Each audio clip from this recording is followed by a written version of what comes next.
भौतिक जगत के जितने ही अधिक कार्य कृष्ण भावनामृत में या केवल विष्णु के लिए किए जाते हैं, पूर्ण तल्लीनता से वातावरण उतना ही अधिक आध्यात्मिक बनता रहता है। ब्रह्मा शब्द का अर्थ है आध्यात्मिक। भगवान आध्यात्मिक है और उनके दिव्य शरीर की किरणें ब्रह्म ज्योति कहलाती है।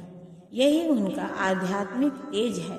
प्रत्येक वस्तु इसी ब्रह्म ज्योति में स्थित रहती है, किंतु जब यह ज्योति माया या इंद्रिय तृप्ति द्वारा आच्छादित हो जाती है तो यह भौतिक ज्योति कहलाती है। यह भौतिक आवरण कृष्ण भावनामृत द्वारा तुरंत हटाया जा सकता है।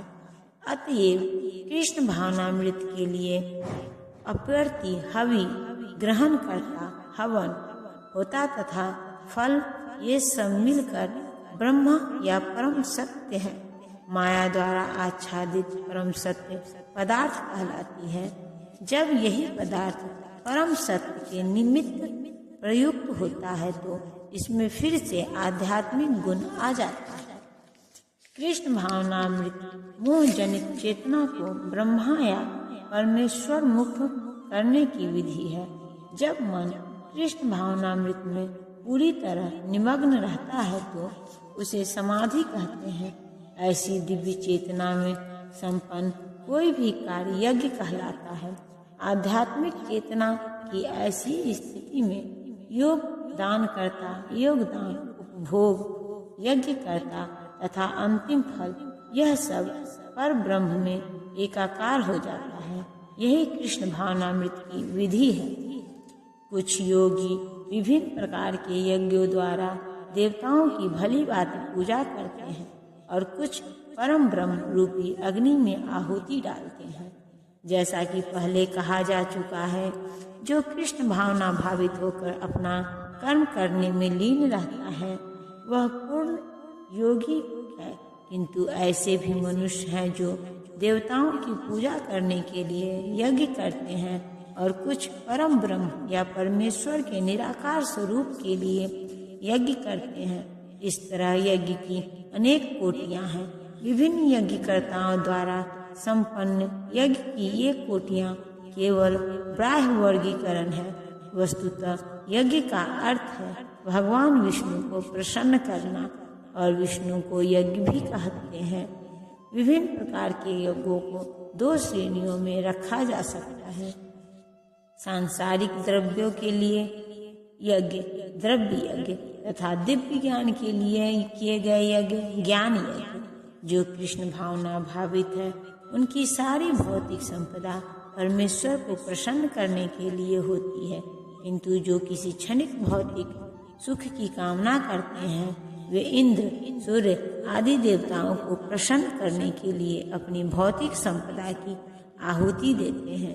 किंतु अन्य लोग जो निर्विशेषवादी हैं वे निराकार ब्रह्म में अपने स्वरूप को स्वाहा कर देते हैं। देवतागण ऐसी शक्तिमान जीवात्माएं हैं जिन्हें ब्रह्मांड को उष्मा प्रदान करने, जल देने तथा प्रकाशित करने जैसे भौतिक कार्यों की देख रेख के लिए परमेश्वर ने नियुक्त किया है।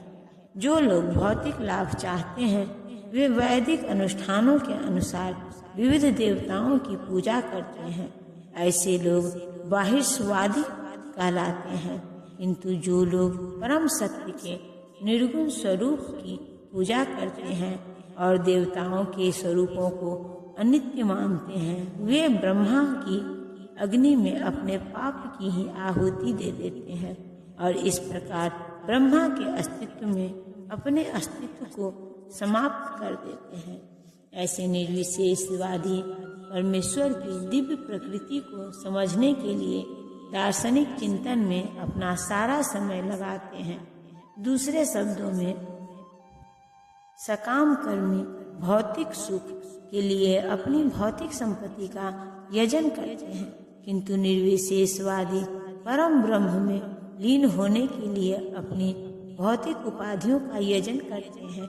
निर्विशेषवादी के लिए यज्ञानी ही परम ब्रह्म है जिसमें आत्मस्वरूप का विलय ही आहुति है। किंतु अर्जुन जैसा कृष्ण भावना भावित व्यक्ति कृष्ण को प्रसन्न करने के लिए सर्वस्व अर्पित कर देता है, इस तरह उसकी सारी भौतिक संपत्ति के साथ साथ आत्मस्वरूप भी कृष्ण के लिए अर्पित हो जाता है। वह परम योगी है, किंतु उसका पृथक स्वरूप नष्ट नहीं होता। इनमें से कुछ विशुद्ध ब्रह्मचारी श्रवणादि क्रियाओं तथा इंद्रियों को मन की नियंत्रण रूपी अग्नि में स्वाहा कर देते हैं, तो दूसरे लोग नियमित गृहस्थ इंद्रिय विषयों को इंद्रियों की अग्नि में स्वाहा कर देते हैं। मानव जीवन के चारों आश्रयों के सदस्य ब्रह्मचारी, गृहस्थ, वानप्रस्थ तथा सन्यासी पूर्ण योगी बनने के निमित्त है। मानव जीवन पशुओं की भांति इंद्रिय तृप्ति के लिए नहीं बना है। अतएव मानव जीवन के चारों आश्रम इस प्रकार व्यवस्थित है कि मनुष्य आध्यात्मिक जीवन में पूर्णता प्राप्त कर सके। ब्रह्मचारी या शिष्यगण प्रामाणिक गुरु की देख रेख में इंद्रिय तृप्ति से दूर रहकर मन को वश में करते हैं। वे कृष्ण भावनामृत से संबंधित शब्दों को ही सुनते हैं। श्रवण ज्ञान का मूलाधार है, अतः शुद्ध ब्रह्मचारी सदैव हरिनाम कीर्तनम अर्थात भगवान के यश कीर्तन तथा श्रवण में ही लगा रहता है। वह सांसारिक शब्द ध्वनियों से दूर रहता है और उसकी श्रवणेन्द्रिय हरे कृष्ण की आध्यात्मिक ध्वनि को सुनने में ही लगी रहती है। इसी प्रकार से गृहस्थ भी, जिन्हें इंद्रिय तृप्ति की सीमित छूट है, बड़े ही संयम से इन कार्यों को पूरा करते हैं। यौन जीवन, मादक द्रव्य सेवन और मांसाहार मानव समाज की सामान्य प्रवृत्तियां हैं, किंतु संयमित गृहस्थ कभी भी यौन जीवन तथा अन्य इंद्रिय तृप्ति के कार्यों में अनियंत्रित रूप से प्रवृत्त नहीं होता। इसी उद्देश्य से प्रत्येक सभ्य मानव समाज में धर्म विवाह का प्रचलन है। यह संयमित अनासक्त यौन जीवन भी एक प्रकार का यज्ञ है, क्योंकि संयमित गृहस्थ उच्चतर दिव्य जीवन के लिए अपनी इंद्रिय तृप्ति की प्रवृत्ति की आहुति कर देता है। दूसरे जो मन तथा इंद्रियों को वश में करके आत्म साक्षात्कार करना चाहते हैं, संपूर्ण इंद्रियों तथा प्राणवायु के कार्यों को संयमित रूपी अग्नि में आहुति कर देते हैं। यहाँ पर पतंजलि द्वारा सूत्रबद्ध योग पद्धति का निर्देश है। पतंजलि कृत योग सूत्र में आत्मा को प्रत्यागात्मा तथा परागात्मा कहा गया है। जब तक जीवात्मा इंद्रिय भोग में आसक्त रहता है, तब तक वह परागात्मा कहलाता है, और ज्यों ही वह इंद्रिय भोग से विरत हो जाता है तो प्रत्यागात्मा कहलाता है। जीवात्मा के शरीर में 10 प्रकार के वायु कार्यशील रहते हैं और इसे श्वास प्रक्रिया द्वारा जाना जाता है। पतंजलि की योग पद्धति बताती है कि किस तरह शरीर के वायु के कार्यों को तकनीकी उपाय से नियंत्रित किया जाए, जिससे अंततः वायु के सभी आंतरिक कार्य आत्मा को भौतिक आसक्ति से शुद्ध करने में सहायक बन जाए। इस योग पद्धति के अनुसार प्रत्यगात्मा ही चरम उद्देश्य है। यह प्रत्यगात्मा पदार्थ की क्रियाओं से प्राप्त की जाती है।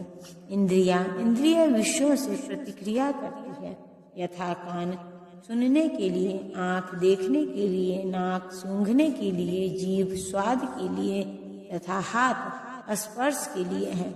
और ये सब इंद्रियां मिलकर आत्मा से बाहर के कार्यों में लगी रहती है। ये ही कार्य प्राणवायु के व्यापार है। अपान वायु नीचे की ओर जाती है, व्यान वायु से संकोच तथा प्रसार होता है, समान वायु से संतुलन बना रहता है और उदान वायु ऊपर की ओर जाती है। और जब मनुष्य प्रबुद्ध हो जाता है तो वह इन सभी वायुओं को आत्म साक्षात्कार की खोज में लगाता है।